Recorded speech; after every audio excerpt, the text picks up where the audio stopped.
Olá, vamos para a nossa terceira aula de hoje, né? Que o tema é reconhecendo feridas, defesas e responsabilidades.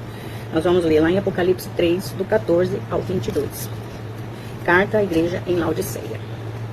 Ao anjo da igreja em Laodiceia escreva: essas coisas diz o Amém. A testemunha fiel e verdadeira, o princípio da criação de Deus. Conheço as dores que você realiza, que você não é nem frio nem quente. Quem dera você fosse frio ou quente. Assim, porque você é morno e não é nem quente nem frio, estou a ponto de vomitá-lo da minha boca. Você diz: sou rico, estou bem de vida e não preciso de nada.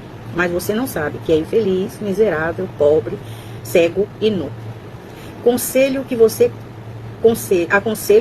compre de mim ouro refinado pelo fogo, para que você seja de fato rico. Compre vestes brancas para se vestir, a fim de que a vergonha de sua nudez não fique evidente, e colírio para ungir os olhos, a fim de que você possa ver. Eu repreendo e disciplino aqueles que amo.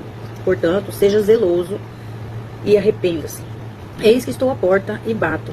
Se alguém ouvir a minha voz e abrir a porta, entrarei em sua casa e cearei com ele e ele comigo. Ao vencedor darei o direito de sentar-se comigo no meu trono, assim como também eu venci e me sentei com meu Pai no seu trono. Quem tem ouvidos, ouça o que o Espírito diz às igrejas, né? Então aqui está falando de nós, né? Essa igreja aqui refere-se a nós, né? Aqui ele manda carta para várias igrejas, né? Igreja de Tiatira, de Sardes, de Filadélfia, e a última é para Laodiceia, né? Foram 4 igrejas que ele mandou. Não, tem a igreja de Pérgamo e a igreja de Esmirna, né? Então são várias igrejas. Então a gente relaciona essas igrejas às pessoas, né? Porque nós somos igreja do Senhor Jesus, né? Então quando ele fala que você não é nem frio nem quente, olha só que interessante, né? Naquela época eles fizeram uma canaleta lá em Laodiceia, né? E na cidade de Laodiceia, e nessa cidade ela tinha uma fonte termal, certo? Então a água saía quente e lá no final ela saía 40 graus Celsius, né? Ela saía mais fria. Então ela dava ânsia nas pessoas, né? Então Jesus fez essa analogia, né? Do quente pro frio, que dá ânsia de vômito, né? Às vezes nas pessoas. Então ele se sentiu dessa forma. Porque uma pessoa fria, ela não tá nem aí com nada, né? Do jeito que tá bom. Ela já tá do lado de lá praticamente, né? E a morna não, a morna fica em cima do muro. Ela não sabe se ela vai com Jesus ou que ela vem pro mundo, né? Viver as coisas do sistema do mundo, certo? A morna, ela está em cima do muro, é uma pessoa passiva, ela é tímida, né? Ela quer agradar todo mundo, é aquela que tem dúvida sempre, mas nunca soluciona a sua dúvida, né? É indiferente com as coisas, com os irmãos, com as coisas da igreja, esconde sua vida espiritual, né? Não relaciona com ninguém. Então essa é uma pessoa morna, tá? Então Deus nos chama para sermos quentes, termos sempre o primeiro amor dele, né? Que é só através dessa forma, né, de ser quente, a gente vai estudar, a gente vai buscar, a gente vai ter um tempo de oração, né, e aí a gente vai aumentando a nossa sabedoria, né, no Senhor, tá? Aí quando ele fala assim, você diz, sou rico, estou bem de vida e não preciso de nada, olha só, né, a gente precisa de tudo, o Senhor é tudo para nós, né, só que é alguém que acha que não precisa de ninguém, é aquela pessoa orgulhosa, aquela pessoa que acha que só ela é capaz, só ela pode, né, ela não precisa de ninguém. Então a gente precisa, sim, né, das pessoas, de outras pessoas, tá? E quando ele fala, aconselho que você compre de mim ouro refinado pelo fogo, para que você seja de fato rico. Então a gente tem que deixar o nosso orgulho de lado, né? Porque às vezes isso afasta do Senhor. Às vezes não, certamente que afasta do Senhor, né? Quando somos orgulhosos, como temos o rei na barriga, né? Como diz por aí. Então a gente tem que ter o colírio do Senhor, tirar as escamas dos nossos olhos, viver para o Senhor, né? Porque Ele nos disciplina, Ele disciplina aquele que Ele ama, né? Então aí mais embaixo Ele pede, seja zeloso e arrependa-se. Então arrependa-se enquanto há tempo, né? Abra a porta para o Senhor entrar, porque só você tem a maçaneta, só você tem a chave, só você pode abrir seu coração, né? Às vezes a gente está caminhando na igreja, mas a gente está com o coração fechado, né? Para as coisas de Deus. A gente só quer viver no nosso mundo, não está aberto às novas oportunidades, novos estudos, né? É igual, veja, eu participo do discipulado na igreja e tem 4 pessoas que fazem discipulado. E quantas pessoas estão lá dentro da igreja, né? Eu achava que eu não precisava, mas a gente precisa, né? Estudando eu vi que eu preciso. Eu fazendo o curso lá de maturidade também, são 4 pessoas. Então, como que a gente vai deixando as coisas de lado, né? Não vai buscando estudar, não vai buscando aperfeiçoar. A gente estuda para tantas outras coisas e deixa o mais precioso de lado, né? Por causa do nosso orgulho, por nosso analfabetismo bíblico, né? Porque acha que só um pouquinho do que o pastor passa já é o suficiente, né? Mas não é, tem muita coisa para aprender, certo? Nós temos também o outro versículo, que eu dividi em 4 partes, né? Em Isaías 30, que vem do 8 ao 22. O Senhor quebrará esse muro, como se quebra o vaso do oleiro. Deus fala aqui que Ele precisa nos quebrar e tirar de nós todas as nossas fortalezas que nós levantamos, né? Eu vou falar um pouquinho disso mais pra frente. No versículo 15 diz assim: porque assim diz o Senhor Deus, o Santo de Israel, na conversão e no descanso está a salvação de vocês.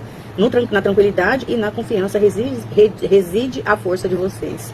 Né? Quando ele fala na conversão e no descanso, é no arrependimento. Arrependa-se, né? Humilhe-se diante do Senhor. Não é diante de homens, tá? É diante do Senhor, porque foi Ele que nos criou, nos fez, né? E nos ama.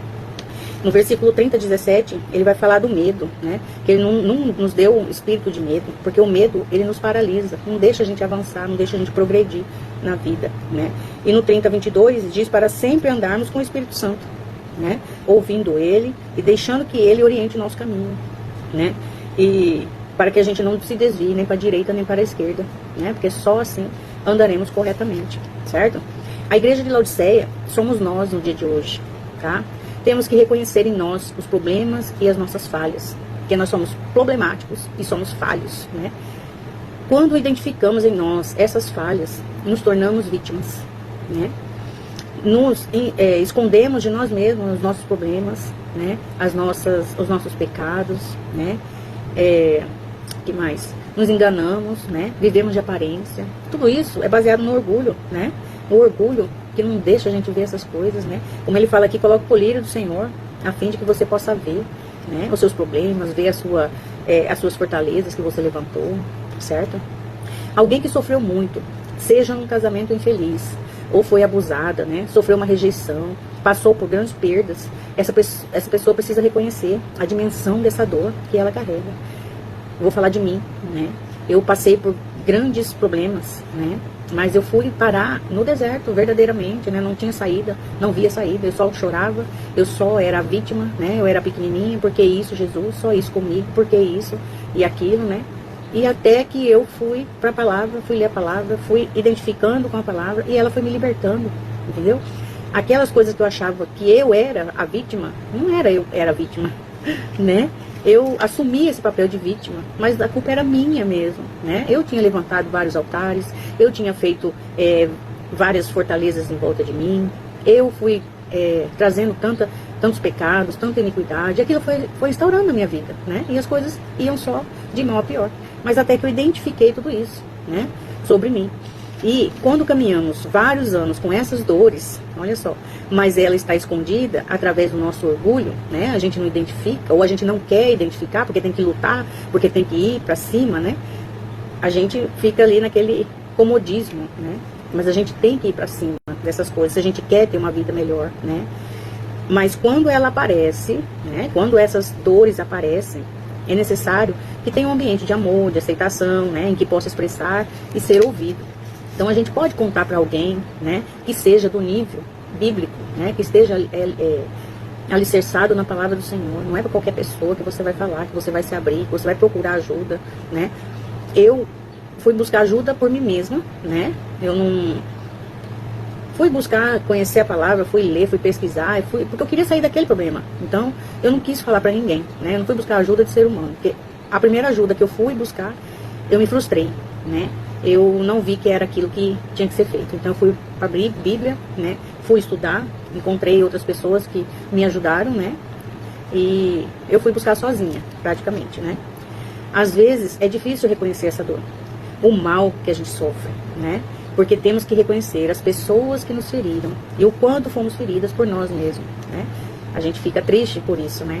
Mas é necessário a gente identificar todas essas coisas. E quando somos feridas, levamos a criar defesas, né? Nós levantamos vários muros em volta de nós, né?